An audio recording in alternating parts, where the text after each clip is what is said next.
धूर्त साहूकार और चालाक लड़की। बात बहुत समय पहले की है। एक किसान को अपनी बुरी आर्थिक स्थिति से हार मानकर गांव के ही एक साहूकार से कर्ज लेना पड़ा, लेकिन काफी वक्त बीत जाने पर भी वह साहूकार का ऋण नहीं चुका पाया। गांव का वह साहूकार बुरा और देखने में बदसूरत था। उसके अनुचित स्वभाव के कारण गांव में उसे कोई पसंद नहीं करता था। किसान के परिवार में उसके और उसकी एक बेटी के सिवा और कोई नहीं था। उसकी लड़की बहुत ही सुंदर और अच्छे स्वभाव की थी। किसान ने उसे बड़े ही लाड़ प्यार से पाला था। वह अपने पिता के साथ ही खेतों में काम करती।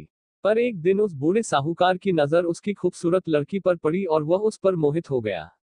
वह मन ही मन उससे विवाह करने की सोचने लगा। लेकिन उसे पता था कि किसान अपनी लड़की का विवाह उससे कभी नहीं करेगा, और उसे यह भी मालूम था कि किसान इस समय ऐसी स्थिति में नहीं है कि उसका कर्ज चुकता कर सके। इन सारी बातों को मन में रख वह स्वयं ही एक दिन किसान के खेत की ओर जाने वाले रास्ते पर जा पहुंचा। रास्ता छोटे छोटे कंकड़ पत्थरों और रोड़ियों से भरा पड़ा था। वह किसान और उसकी बेटी दोनों वहीं पर थे। उसने किसान से कर्ज के विषय में बात करते हुए उसके सामने एक शर्त रखी। शर्त यह थी कि अगर उसने अपनी लड़की का विवाह उससे कर दिया तो वह उसके सारे ऋण माफ कर देगा, वो भी ब्याज सहित। साहूकार की इस अजीबोगरीब शर्त से किसान और उसकी बेटी भयभीत हो गए। उस धूर्त साहूकार ने आगे सुझाव देते हुए दोनों से कहा कि चिंता करने की कोई बात नहीं। इस शर्त का फैसला न मैं करूंगा न आप। इसे आप अपने भाग्य पर छोड़ दे। इतना कहते हुए उसने अपनी जेब से एक पैसे की खाली पोटली निकाली और उसे दिखाते हुए कहा कि मैं इसमें एक काले रंग का और एक सफेद रंग का कंकड़ रखूंगा।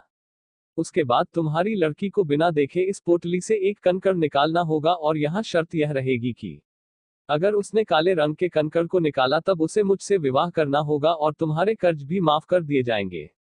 अगर तुम्हारी लड़की ने सफेद रंग के कंकड़ को निकाला तो इसे मुझसे विवाह नहीं करना होगा और फिर भी कर्ज माफ कर दिए जाएंगे। लेकिन अगर इसने कंकड़ निकालने से मना कर दिया तो फिर तुम्हें जेल के सलाखों के पीछे जाना होगा।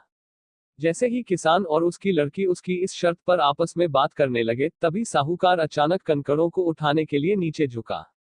उसने जैसे ही दो कंकड़ों को उठाया, उसी समय किसान की लड़की की नजर उस पर पड़ गई। उसने देखा कि साहूकार ने दो काले कंकड़ ही पोटली में रख दिए, जबकि नियम के अनुसार होना यह चाहिए था कि वह एक काले रंग का और दूसरा सफेद रंग का कंकड़ खाली पोटली में रखता। खैर, उसके बाद साहूकार ने लड़की को पोटली से एक कंकड़ निकालने के लिए कहा। दोस्तों, अब आप कुछ देर के लिए ऐसा महसूस करें कि उस लड़की की जगह आप उस कंकड़ पत्थर वाले रास्ते पर खड़े हैं। उस परिस्थिति में आप अगर एक लड़की होते तो क्या करते? अगर आपको उस लड़की को कुछ सुझाव देना होता तो क्या देते? मुझे लगता है कि अगर हम इस पर ध्यानपूर्वक विचार करें तो हमारे सामने तीन संभावनाएं निकल कर आती हैं। पहली बात यह हो सकती है कि लड़की को कंकड़ निकालने से बिल्कुल मना कर देना चाहिए। दूसरी बात यह हो सकती है कि लड़की को थोड़ा साहस दिखाते हुए यह बता देना चाहिए कि उस पोटली में दोनों कंकड़ काले ही हैं, जिससे साहूकार की धूर्तता की पोल खुल जाती। या तीसरा विकल्प यह हो सकता है कि लड़की साहूकार की धूर्तता के बारे में जानते हुए भी काले रंग के कंकड़ को निकाले और अपने आप को सैक्रिफाइस कर दे, ताकि उसके पिता ऋण से मुक्त हो जेल जाने से बच जाए।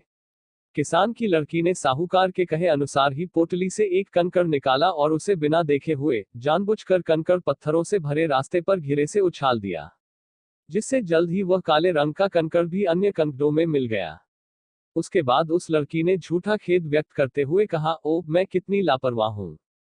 साहूकार इस बात से लड़की पर थोड़ा क्रोधित हुआ, लेकिन फिर उस लड़की ने मामला संभालते हुए आगे कहा कि चिंता न करे, अगर आप पोटली खोलकर देखें कि उसमें कौन से रंग का कंकड़ बचा हुआ है तो यह साफ हो जाएगा कि मैंने कौन सा कंकड़ निकाला था, काला या सफेद। हालांकि यह तो निश्चित था कि बचा हुआ कंकड़ काले रंग का ही होगा, क्योंकि जैसा कि आप जानते ही हैं, साहूकार ने पोटली में दोनों ही कंकड़ काले ही रखे थे।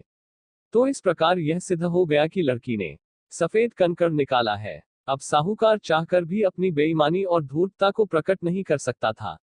इस तरह उस लड़की ने बड़ी चालाकी से अपने विरुद्ध खड़ी परिस्थिति को अपने पक्ष में कर लिया। तो इस कहानी से आपने क्या सीखा? दोस्तों, इस कहानी से हम आपको यह बताना चाहते थे कि समस्या चाहे कितनी भी जटिल क्यों न हो, हम उसके बारे में सोचने और उसे सुलझाने के तरीकों को बदलकर उसका समाधान आसानी से निकाल सकते हैं।